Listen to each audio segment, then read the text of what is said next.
Congratulations on being 7-0 and really good second half for your basketball team today. Well, Chuck, you're very polite because you brought up the second half. Thank you very much. That's a great way to start off. Get a little more volume on Coach Muss, guys, can we? All right, go ahead, Muss. I thought we completely stunk the first half, so thank you for being nice, Chuck, and bringing up that second half. We obviously played, really well in the second half, scoring 57 points and outscoring them by 21 points. But first half, lethargic. It's really hard to have, 8 days off during finals. I'm glad this game's over. Oral Roberts is a well-coached team. They know their roles. I thought we did a great job defending the three ball. The goal, Chuck, was to hold them under 9 threes, which we did. And their star player, I don't know if you could guard number 3 any better than Jalen Tate did tonight. Yeah, he averaged 21. You held him to 11. I wonder about Note starting the second half. Man, he gave you a real spark right off the bat in the second half. He did. I mean, he made as many threes as I did, Chuck. And he lofted them up there. I mean, he figured out a way to get 13 shots up. But we, the thing with JD is what he's got such a great burst going to the basket. And I thought he played, like you just mentioned, Chuck, much, much better in the second half. I thought in the first half, wow, he did not play very well at all. I thought, just little things like Devo Davis gave us good energy when he checked in. And obviously Justin Smith on the backboards tonight, getting 17 rebounds, 10 offensive boards. And not many teams are capable of getting 58 rebounds. I thought we did a great job, especially when you talk about Oral Roberts. I think only 3 games so far this year have they been out rebounded, and they've put some good rebounding efforts up against some people. Yeah, you out-rebounded him 58-32. Was there the feeling early in the ball game that, hey, we've got a chance to go get every rebound, even on the offensive end? Yeah, I was disappointed, Chuck, at how many times we settled for 3-point shots when we had we missed so many layups at the rim. I think we missed 13 point-blank layups in the first half, and but we got to take care of the basketball better. I mean, tonight, 15 turnovers. We're playing Abilene Christian on Tuesday at 4:00. They're a team that loves to create steals, and we've got to take much, much better care of the ball, and you've got to play your minutes in the first half. I didn't think we played our minutes very well at all in the first half.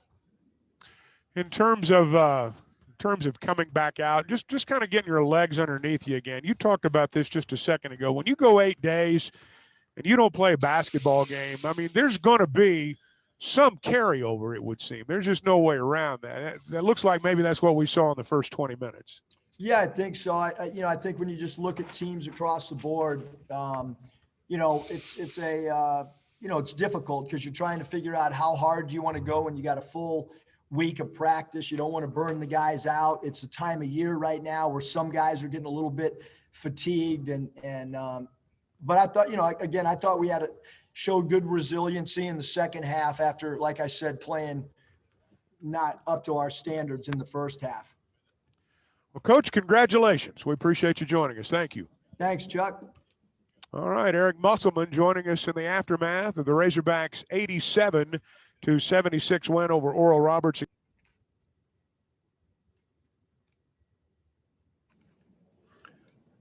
Okay, thanks, Coach. Then we'll turn it over. Hutch, get us started. Yeah, Coach, you kind of talked about it with Chuck there, but what was your message at halftime in order to kind of get them turned around where they played much better in the second half?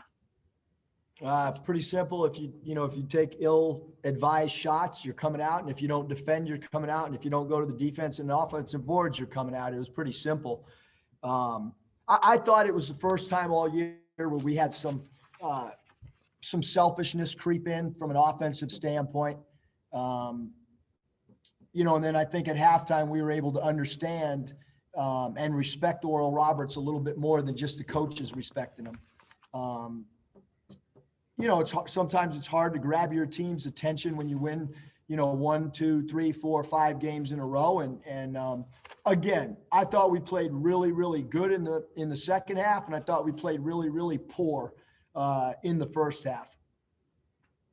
Wow.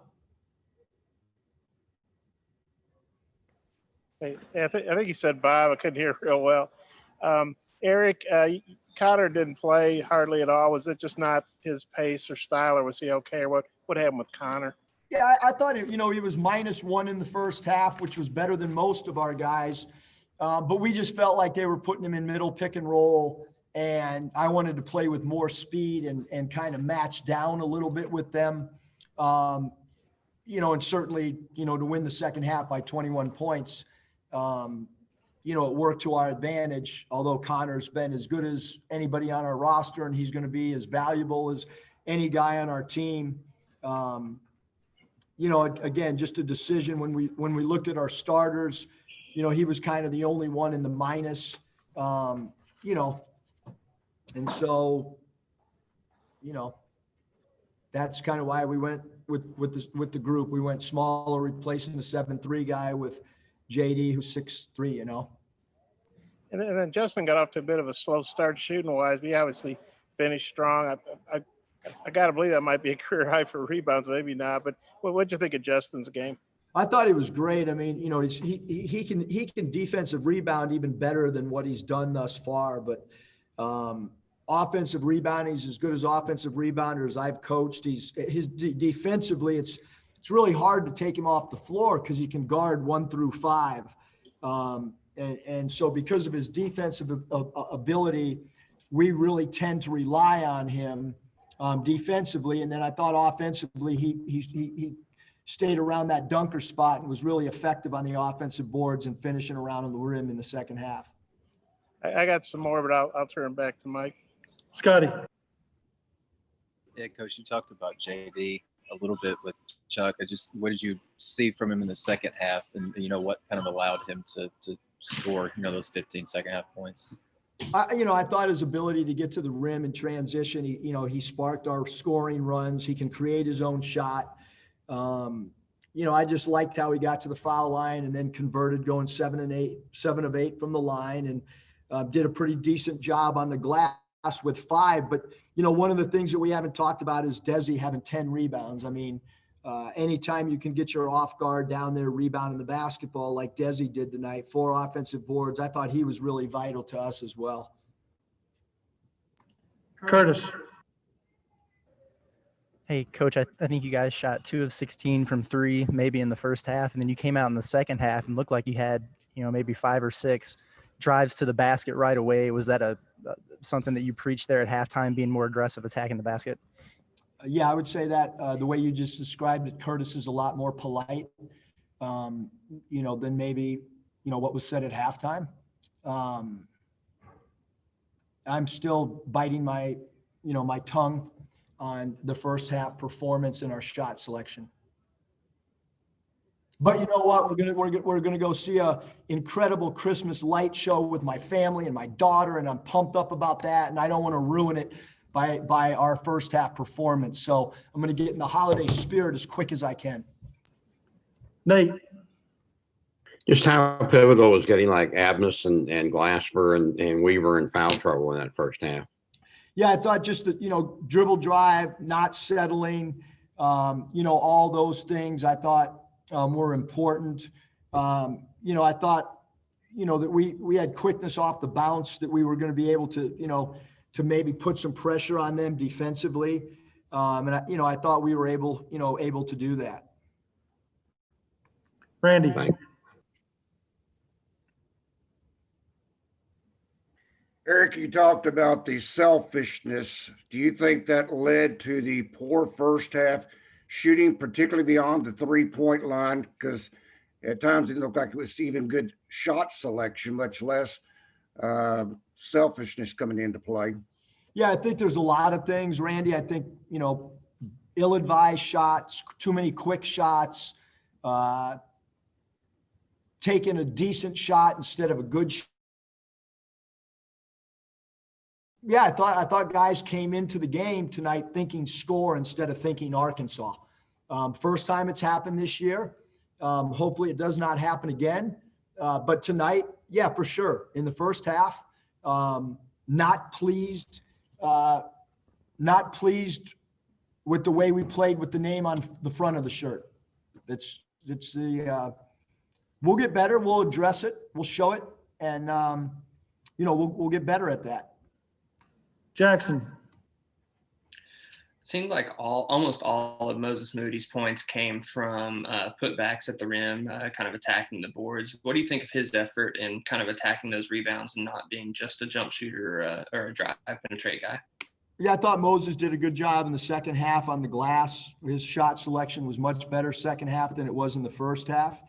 But he struggled I thought tonight was the first night that he struggled, on both ends of the floor. And that happens at times, but I did think he regrouped. And, anytime a guy can score 18 points, in 28 minutes on a night that maybe he wasn't his best shows you the type of talent that he is.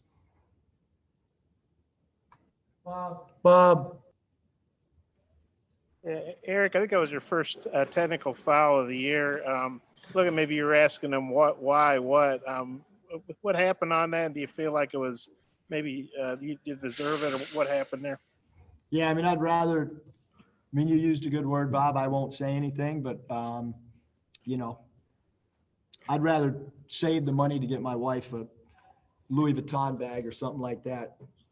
Oh, okay. And Abilene's coming in here. They're 7-1. Their only loss was at Texas Tech, and they had a shot to win that game. They got a 7-footer too. Just, I don't know how much you know about them, because obviously it's a quick turnaround. But how do you feel about the quick turnaround? What do you know about Abilene? How tough? It looks like they might be the best team you've played so far.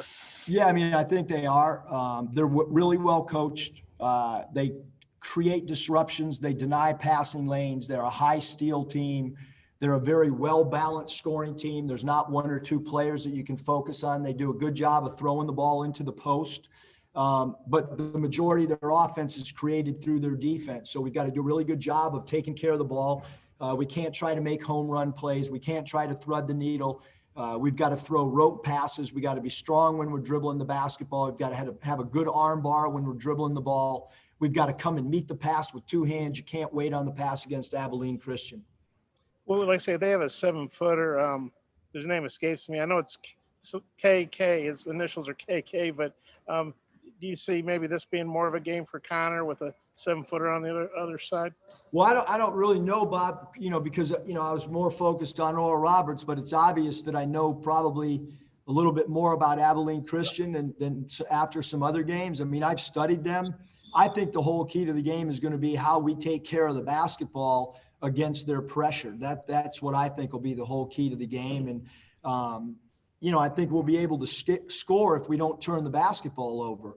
But like I said, they're tough, they're gritty, they're scrappy, they're well coached, and they will throw the ball in the post. So I think anytime you play against a team that throws the ball into the painted area, now all of a sudden, big number 23 CV, he becomes a factor. Do you like having a quick turnaround when you didn't play particularly well? Kind of, hey, let's get back out there and play, or is it a tough challenge to play twice in 3 days? It's not ideal, but because of finals and the availability of the arena, we had no choice. But certainly wish that this game, I stated earlier in the week, I wish this game was on a Friday or Saturday to give us more prep time. I think we're better the more prep time we have. Having said that, the schedule is what it is. We've got to go have a quick turnaround.